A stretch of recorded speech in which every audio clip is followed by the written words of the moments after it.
Happy Wednesday. Happy almost last day of November. Can you believe how quickly this this year went by? It was like it just has been a flash. I mean, it's been just a crazy, crazy year of fast forward, watching the market kind of take on a different world of itself or a different life of itself. And yeah, so a lot of reflection to come in the next month, because next month we're going to be talking about, going back and appreciating all the appreciation we've seen over the last half decade, because it's been kind of hectic.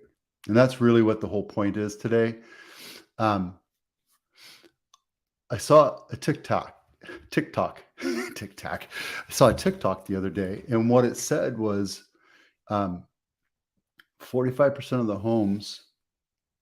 Oh, well, before I do that, let me prelude what it is. He said the market probably won't crash in 2023. And here's the reasons why. And then he gave us 4 reasons. I actually have a 5th reason for California, in case you're looking, or you're thinking about making a move, or you're thinking about what have you. But the 4 reasons was, 1, 45% of the homes don't have a loan on it.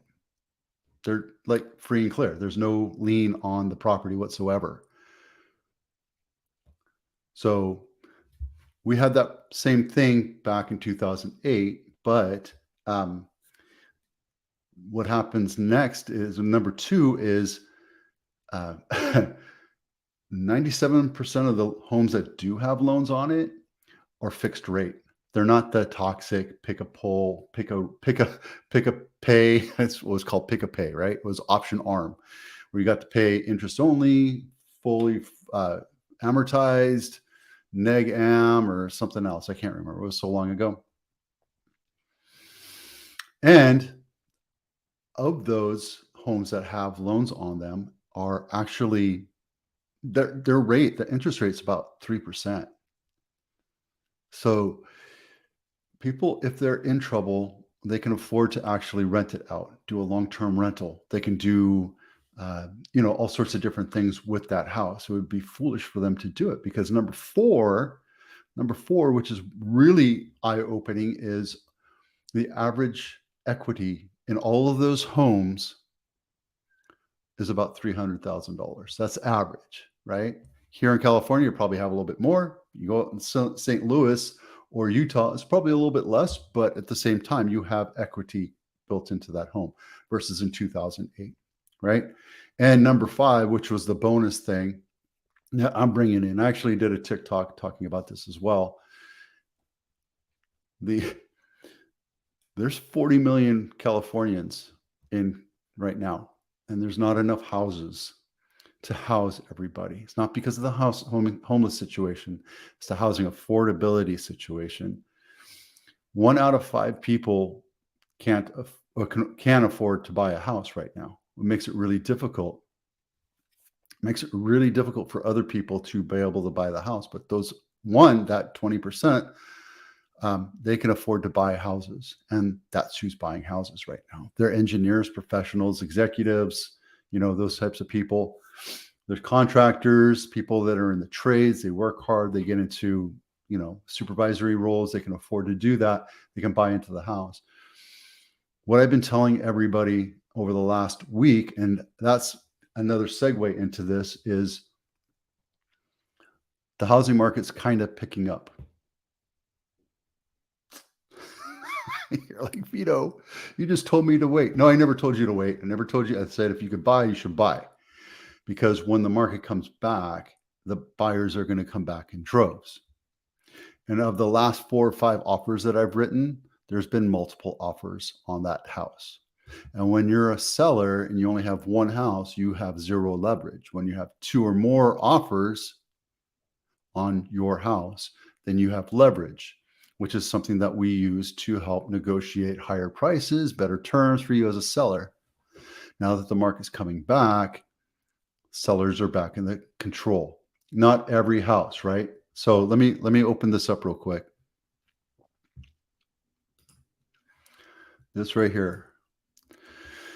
This is just last week on average. It's 62% of the offers in Santa Clara County are non-contingent. Non-contingent. It means appraisal, loan, property condition, need to sell your house. Those are waived and they're coming in and buying houses. Non-contingent. Now, a majority of those, I'm sure, are homes over on the west side, Cupertino, Palo Alto, Saratoga, Los Gatos. Those people really don't care because they don't have a problem with rates, right? So the question is, are the prices leveling off or softening still? My thoughts are rates came down just a tad bit, 6.65 for a conforming rate. That's conforming. That's less than what it was, like 800,000 or change, whatever. FHA rules just went up over $1 million for conforming. So, and that's certain areas. It's still coming out. We're learning those guidelines. So if it's less than $1 million, it's going to be about 6.65. We're assuming the feds are going to testify in the next week or so. I don't know when, but their assumption is that we're going to go up another half a percentage or a half a basis point, 50 basis points, which will increase the rates again up to, over 7%. As a matter of fact, we're going to go and talk about this housing prediction market prediction in a minute. But prices might be leveling off, but I think that here in the Silicon Valley, especially Bay Area and metropolitan areas that are financially sound, they're going to continue to bolster and at least stay at the pricing that we're at, because we did lose a little bit of money, a little bit of equity, depending on where you are. But I think we're going to see that that's going to start leveling off, right? I think in March, we're going to see prices, or when I say prices, I say pricing for rates, I think we're going to see 5.5%. I think we're going to end up with the year at 7.5%. And I think by March time, we're going to see it 5%. And by the way, if you're buying a jumbo loan, you're going to see it come down to as low as 5.5%. You might have to buy a point to get it down to 5.5%, but that becomes livable. And that's what a lot of people are doing. That's what those people are doing, right? We had, how many closings did we have? We had 37 closes last week, right? Which is not a lot, but we're seeing things kind of come back. Can buyers still qualify? That's the big question, right? Sometimes it's the buyer thinking, I might not have a job tomorrow. My job might disappear. But also because rates went up so high, it became less affordable for them to buy that same house that they were looking at back in April, right? So those buyers are out of the market. We can still work with different programs and buy down rate and make it equitable for you as well as the seller, depending on the house. Are appraisals coming in? I haven't heard a lot of stories of appraisals not coming in, but there are those situations that are coming in right now. And don't listen to the headlines. Talk to your professionals. Even if you don't talk to me, talk to the person you're aware of, and you know that's your realtor. Talk to them about what's really going on in the industry, especially in your area. Your area is a microcosm of the entire housing market, right? So I can tell you straight up, Silicon Valley, we're doing fairly well when we have 62% offers coming in, non-contingent, right? So really quick, I haven't really digested this. I just saw it. I should have opened it up, but this just came out today. So we're seeing 7.4 non-conforming, right? We're seeing 7.1 by the end of the year. So again, we're going to see the prices spike up again. We saw the prices go up to 7.3, 7.4. Now we're going to see it come back down, but at the end of the day, I think in March timeframe, which is our buying season, March, April, May, we're going to see it come back down to 5%, 5.5%. That's the expectation. That's what housing data expectations were throughout the year. But again, you're going to see jumbos be about 5.5%. All right. The other thing here, buying power is on the decline. Because the mortgage payment went up about 28%, it made it less affordable for people to be able to buy houses, right? Mortgage rates remained elevated. That's 7.4. That was the average that we're seeing for conforming loans, not for jumbo. Still growing but slowing. Home prices will continue to rise, but not at the crazy rates that we were seeing. Inventory is our problem, especially here in California. There are houses that are staying on market a lot longer, right? I'll show you. 90 days. We haven't had 178 homes on market over 90 days since I started watching this thing, these numbers. These numbers are still dwindling around 439. Now, these aren't every house in San Jose, right? It's residential, 3+ bedrooms, less than $2 million, that kind of thing. And it's not all of San Jose. I thought it was, but it wasn't. It's not. And if you look at houses that are active right now. Oh wait, this is multiple counties, right? Alameda, Monterey, San Mateo. So this is multiple counties right here.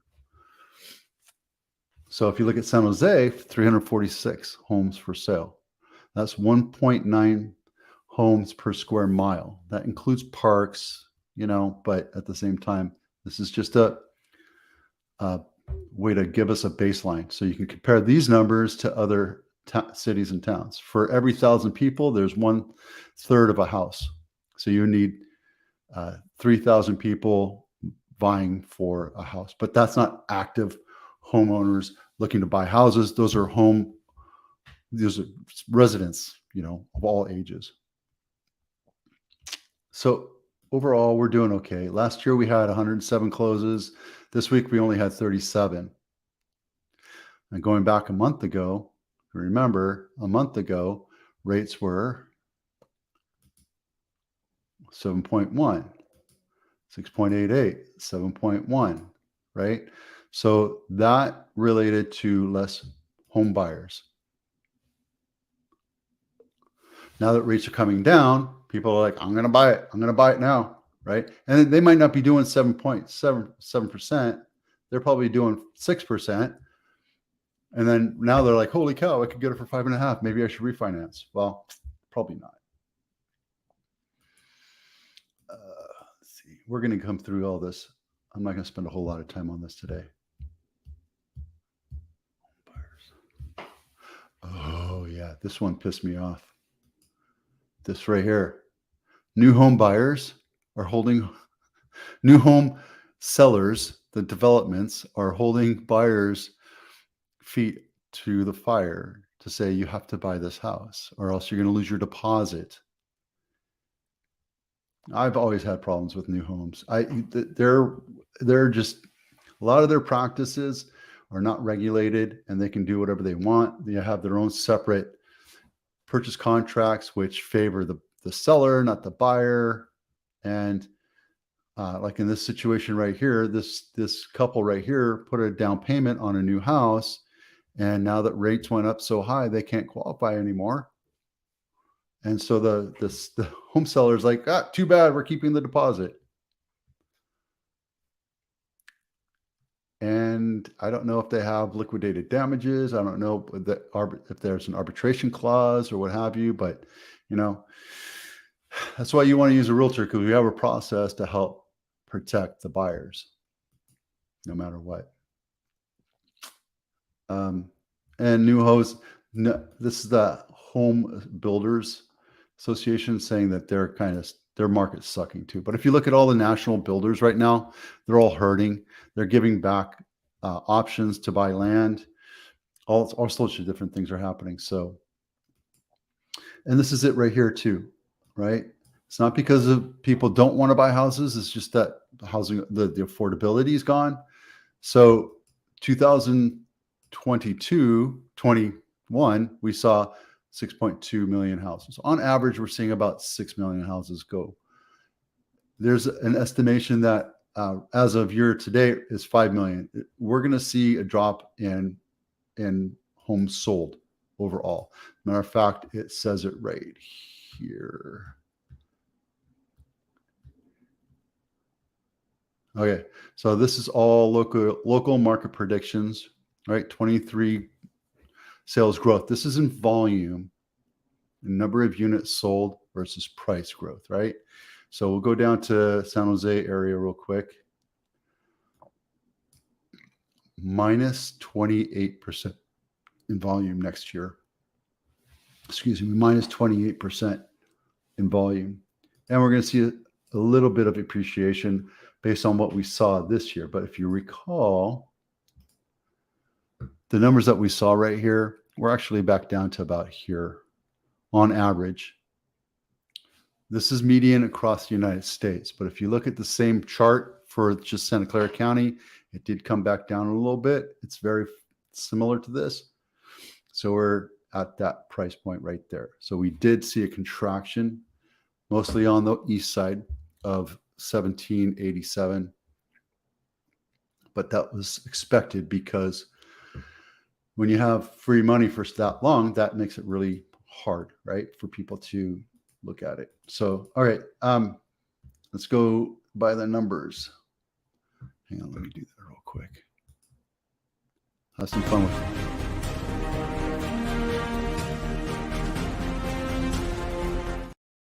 All right, by the numbers. Closes last week, 37. Last year is 107.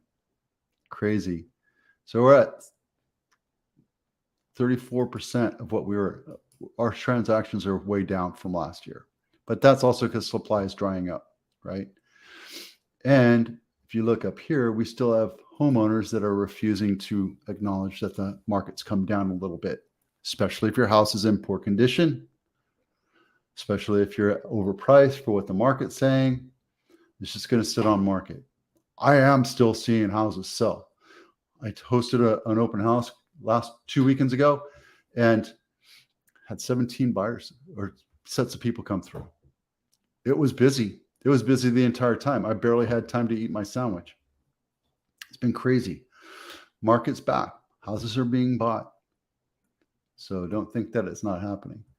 I'm not going to go through all this other stuff. There's 36 pendings last week. These numbers are kind of dwindling down, but their buyers are still out there, right? There might be not be buying here. They might be buying in Morgan Hill.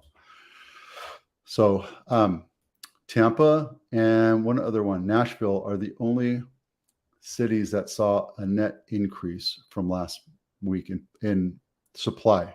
Everything else is down in supply.